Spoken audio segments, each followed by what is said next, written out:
ಐತಿಹಾಸಿಕ ಲಕ್ಕುಂಡಿ ಗ್ರಾಮದಲ್ಲಿ 5ನೇ ದಿನದ ಉತ್ಖನನ ಕಾರ್ಯ ಇವತ್ತು ಅಂತ್ಯಗೊಂಡಿರುವಂಥದ್ದು.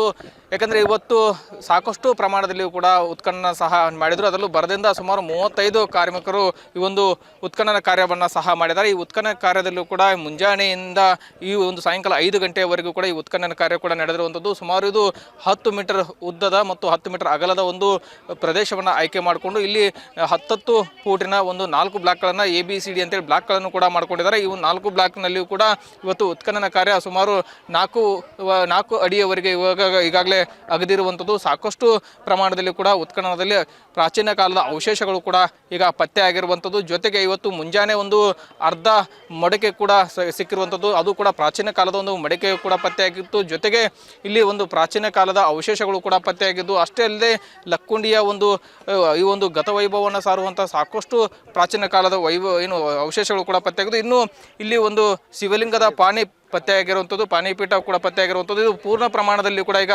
ಪತ್ತೆಯಾಗಿ ಈಗ ಅದನ್ನು ಹೊರಗೆ ತೆಗೆಯುವಂಥ ಕೆಲಸ ಕೂಡ ಆಗಿರುವಂಥದ್ದು. ಇದು ಕೂಡ ದೃಶ್ಯದಲ್ಲಿ ನೋಡ್ತಾ ಇರ್ಬೋದು. ಇಲ್ಲಿ ಒಂದು ಮೂರ್ತಿಯ ಒಂದು ಚಿತ್ರಣವನ್ನು ಕೂಡ ಕಾಣಬಹುದು. ಯಾಕಂದರೆ ಈ ಒಂದು ಮೂರ್ತಿಯ ಚಿತ್ರಣದಿಂದ ಇದು ಯಾವ ಕಾಲದ್ದು, ಯಾವ ಇತಿಹಾಸಕ್ಕೆ ಸಂಬಂಧಪಟ್ಟಿದ್ದು ಅನ್ನೋದ್ರ ಬಗ್ಗೆ ಈ ಒಂದು ಪುರಾತತ್ವ ಇಲಾಖೆಯ ಅಧಿಕಾರಿಗಳು ಕೂಡ ಈಗ ತನಿಖೆಯನ್ನು ಕೂಡ ಮಾಡ್ತಾ ಇದ್ದಾರೆ. ಯಾಕಂದರೆ ಹಿಂದಿನ ಒಂದು ಕಾಲದ ಇದೊಂದು ಶಿವಲಿಂಗದ ಒಂದು ಪಾಣಿಪೀಠ ಕೂಡ ಈಗ ಸಂಪೂರ್ಣವಾಗಿ ಸಿಕ್ಕಿರೋದ್ರಿಂದ ಇದು ಯಾವ ಕಾಲದ್ದು, ಯಾವ ಸೇರಿದ್ದು ಅಥವಾ ಇಲ್ಲಿ ಯಾಕಂದರೆ ಇಲ್ಲಿ ರಾಷ್ಟ್ರಕೂಟರಾಗಿರ್ಬೋದು, ಕಲ್ಯಾಣ ಚಾಲುಕರಾಗಿರ್ಬೋದು, ಇಂಥ ಅನೇಕ ಕಾಲದ ಅರಸರು ಕೂಡ ಇಲ್ಲಿ ಆಳ್ವಿಕೆಯನ್ನು ಮಾಡಿದ್ರು. ಹೀಗಾಗಿ ಅವರ ಕಾಲದ ಅನ್ನೋದ್ರ ಬಗ್ಗೆ ಈಗ ಸಂಪೂರ್ಣವಾದ ಮಾಹಿತಿಯನ್ನು ಕೂಡ ಪಡಿತಕ್ಕಂಥದ್ದು. ಇದೊಂದು ಶಿವಲಿಂಗದ ಒಂದು ಬುಡಕಿರ್ತಕ್ಕಂಥ ಒಂದು ಪಾಣಿಪೀಠ.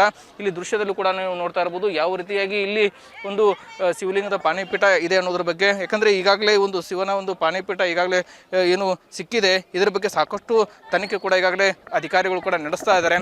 ಒಟ್ಟಾರೆಯಾಗಿ ಹೇಳ್ಬೇಕಂದ್ರೆ ಇವತ್ತು ಲಕ್ಕುಂಡಿಯಲ್ಲಿ 5ನೇ ದಿನದ ಒಂದು ಉತ್ಖನನದ ಕಾರ್ಯದಲ್ಲೂ ಕೂಡ ಸಾಕಷ್ಟು ಪ್ರಮಾಣದಲ್ಲಿ ಇವತ್ತು ಪ್ರಾಚೀನ ವಸ್ತುಗಳು ಕೂಡ ಪತ್ತೆಯಾಗಿರೋದು. ಒಂದು ಮಡಕೆ ಕೂಡ ಪತ್ತೆಯಾಗಿತ್ತು. ತದನಂತರ ಒಂದು ಕವಡೆಗಳು ಕೂಡ ಪತ್ತೆಯಾಗಿದ್ದು. ಇನ್ನು ಅದನ್ನು ಮಡಕೆಯಲ್ಲಿ ಸಿಕ್ಕಂಥ ಮಣ್ಣಿನಲ್ಲಿ ಕೂಡ ಸಾಕಷ್ಟು ಸೂಕ್ಷ್ಮವಾಗಿ ಅದನ್ನು ಪರಿಶೀಲನೆಯನ್ನು ಕೂಡ ಮಾಡಿದ್ದಾರೆ. ಅಷ್ಟೇ ಅಲ್ಲದೆ ಇನ್ನು ಲಕ್ಕುಂಡಿ ಗ್ರಾಮದಲ್ಲಿ ಚೌಡಿಕಿ ಮಠ ಅಂತಕ್ಕಂಥ ಒಂದು ಮನೆಯಲ್ಲಿ ಕೂಡ ಒಂದು ಮಠವಿತ್ತು. ಆ ಮಠದಲ್ಲಿ ಇವರು ಕೂಡ ವಾಸವನ್ನು ಮಾಡ್ತಾಯಿದ್ರು. ಆ ಮಠದ ಸಂಬಂಧಪಟ್ಟಂಗೆ ಕೂಡ ಅವರು ಈಗಾಗಲೇ ಅದನ್ನು ಪುರಾತತ್ವ ಇಲಾಖೆಗೆ ಅಧಿಕಾರಿಗಳು ಕೂಡ ಅದನ್ನು ಹಸ್ತಾಂತರ ಮಾಡ್ಕೊಳ್ಬೇಕು. ಅದ್ರ ಜೊತೆಗೆ ಅದ್ರ ಬಗ್ಗೆ ಜೀರ್ಣೋದ್ಧಾರ ಮಾಡಬೇಕು ಅನ್ನುವಂಥ ತನಿಖೆ ಕೂಡ ಸಾಕಷ್ಟು ನಡೀತಾ ಇದೆ. ಹೀಗಾಗಿ ಒಟ್ಟಿನಲ್ಲಿ ಹೇಳ್ಬೇಕಂದ್ರೆ ಇವತ್ತು ಲಕ್ಕುಂಡಿಯ 5ನೇ ದಿನದ ಕಾರ್ಯ ಇವತ್ತು ಅಂತ್ಯವಾಗಿದೆ. ನಾಳೆ ಮತ್ತೆ ಉತ್ಖನನ ಕಾರ್ಯ ಕೂಡ ಆರಂಭವಾಗಿದೆ. ನಾಳೆಲ್ಲ ಏನೇನೆಲ್ಲ ಸಿಗಬಹುದು ಅನ್ನೋದನ್ನು ಕಾದು ನೋಡಬೇಕಿದೆ.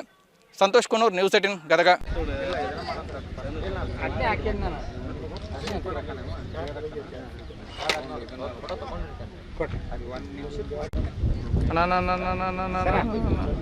ಅಷ್ಟೇ ಅಲ್ಲೇ ಕೂತ್ಕೊಳ್ಳಿ. ಅಲ್ಲಿ ಕುಂದಿಸಲ್ಲ ನಾವು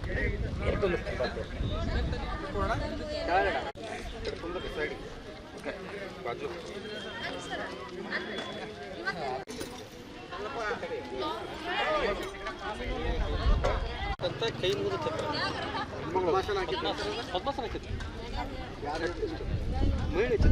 ಚಿತ್ರ ಅಂದ್ರೆ ಅಲ್ಲೇ ಬೇಕಾರೆ ಅದು ಬರ್ತೈತಿ. ಓಕೆ. ಶಿವಲಿಂಗದ ಪೀಠದ